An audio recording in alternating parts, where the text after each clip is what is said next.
You here on the show. I feel like he made it clear in the interview he has no beef with his teammates. Dak Prescott saying over the weekend that, Dez is like a brother to him. But Nate was talking about his presence, maybe not the numbers. He was ripping up Schrager's numbers and saying it's his presence, his leadership ability, and his passion in that locker room. So how do they replace that? I loved when Nate brought that up because it's true. You can go out and draft a young wide receiver and maybe get the production that you're looking for. There's certainly not any free agents out there that can replace him at this point.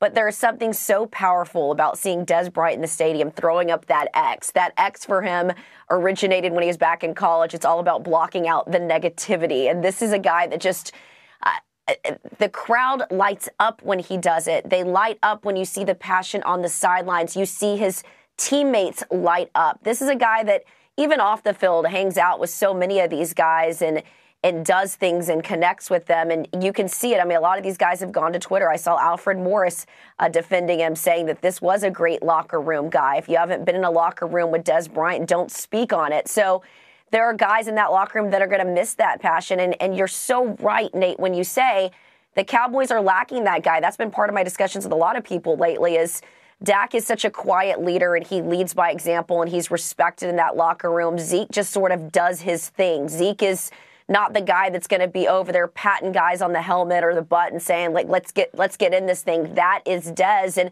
it used to be Tony, too. And so you're missing those two guys.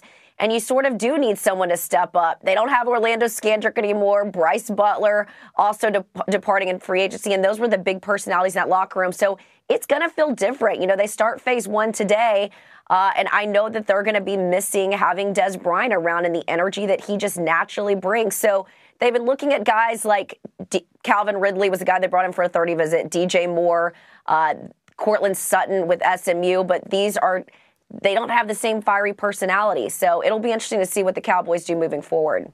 Jane, Dez mentioned that it's very personal, and I'm pretty sure the organization looks at it as business. Speaking of business, he also said that they didn't offer him the chance to take a pay cut. Do you think that Dez would have taken a pay cut if that offer would have been on the table? People were underestimating how much Dez cares about that star on his helmet. I know when this was brought up, everyone said he's not going to take a pay cut. He said he's not going to take a pay cut. He said that when he was sort of taken aback. These questions started coming up at the end of the season, and I truly believe that Dez never thought that this was going to be a possibility in this offseason. I think a lot of people could agree that it had turned into a run-first offense when Zeke was suspended for those 6 games. Obviously, you saw a drop-off in the wide receivers group as a whole. I mean, Cole Beasley was one of your leading receivers last year. Dez was injured for a few games last year. And so the wide receivers as a whole, that unit had dropped. They changed the wide receivers coach. And so I think when he was asked that question, he was sort of put on the spot. But when I'd privately spoken to him, he cares so much about the teammates and the fans and wearing that jersey that he absolutely would have taken a pay cut. His biggest thing to me, though, was when he was sitting in that room and Jerry said that to him.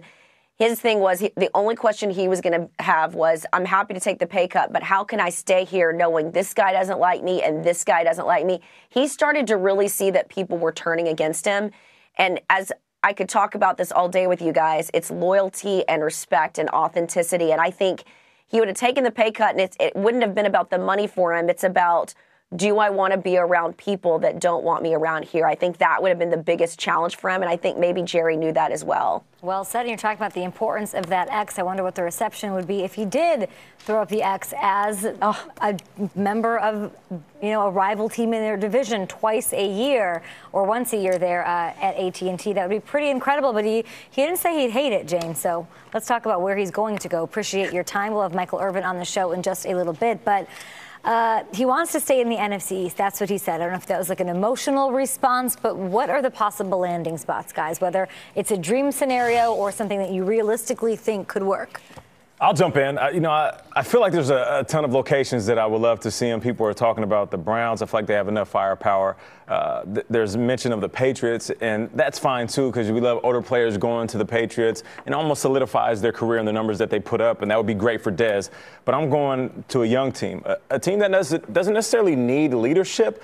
They have that, but they're as passionate as any other team in the business, and I'm going with the Jacksonville Jaguars. Now, I'm not really big into the financial numbers, but I do know they have cap space. They have $16 million. They got wide receivers there, Marquise Lee, Keelan Cole, Dede Westbrook, and Moncrief they brought in from the Colts. But more importantly, they lost Hearns and Robinson, and those were their #1 wide receivers. So I'm giving you all these different things, and yeah, we can talk wide receivers moving places and trading places like Ackroyd and Murphy, but really, it's about passion and passion meeting up. I want to see fireworks on top of fireworks on top of fireworks. That's Dez Bryant in that running game, Dez Bryant and that new paid quarterback, Dez Bryant and those DBs and the linebacker and the defensive line on the other side.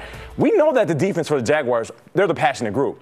I want to see somebody on the offensive side of the ball that brings that exact same type of energy and that can match that and raise them like a card game. So I'm going with Dez to the Jacksonville Jags. I like it. I like it a lot, and I like his energy with that defense. Imagine him and Jalen Ramsey every day, John, and going at it. That would raise everyone else. My thing with Dez is, could he make the Cowboys miss him more than he will miss them? That's what I think is in charge of him. That's what I think is going to inspire him. Yeah. How do I make this team miss me more? And I know we were talking about the NFC. That the Redskins make a lot of sense to me. The Redskins really do. And I'm not saying a long-term deal for $12.5 million.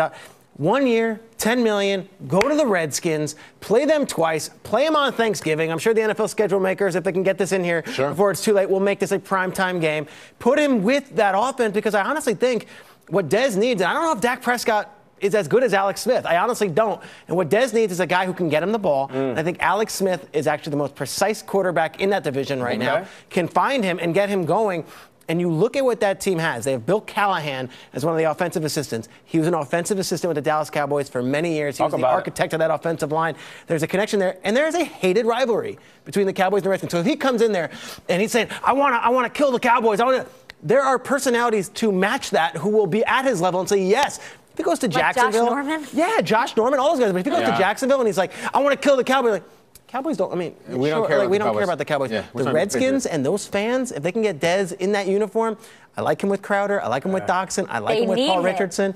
I like that. It's not that crazy. I say 1 year, $10 million. If he's willing to take a little bit of a cut on his salary. The Alshon Jeffrey deal. Exactly. And then midway through, if he's playing well and he's behaving and everything's great, give him the extension. I love him on the Redskins. If it's short term, Redskins fans will hear that and they'll start thinking they're free agents. They have Antoine Randall and Adam Archuleta. But they got the massive contract. We are loving prove-its here at this table, right? After what Alshon did, we love a prove-it. I would love to see Dez too. They're also with the Redskins? No, I mean, I love that shirt. Is it my turn? Yeah. Okay. Well, Peter, not to follow you up, but you're talking about a guy who's precise, who can get him the ball, who's accurate. Let's look, Dez has some sort of vendetta against the Cowboys. Why don't we look at what's happened on the field? What player in the NFL is most responsible for the fact that Dez has not had long playoff runs? His name's Aaron Rodgers. What spot in the NFL is really the defining moment of Dez Bryant's entire career? Lambeau Field. I would love to see him with the Packers all day. There's your precision. I don't care what your separation is. 88. Throw it up, Dez. Guys, you might say, well, the Packers don't traditionally bring in guys who are a little older. That's good. They brought in Jimmy Graham.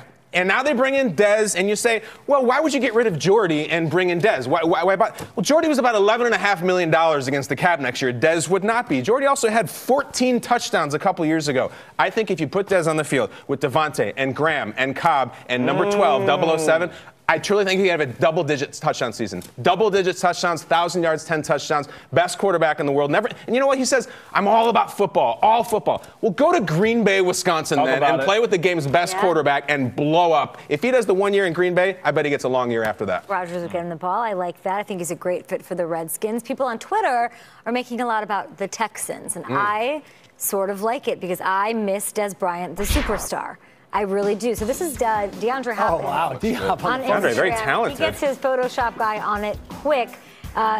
Recently, in the last 48 hours or so, Dez Bryant has followed the likes of J.J. Watt, and the other superstars on there. Tyler Matthews saying, come to Houston. But Dez Bryant's on Instagram actively following them? Yes, following very recently just all the superstars on the Texans. In this era, that doesn't mean nothing. I feel like there's maybe that's how we calculate things these days. They followed the Texans. He must be going there. So he did that. They want him there. They're thirsty for superstars, and that's why I like the Texans. I don't think the Texans have a draft pick the first 2 days. It makes a lot of sense if they're looking for a receiver. I kind of like it.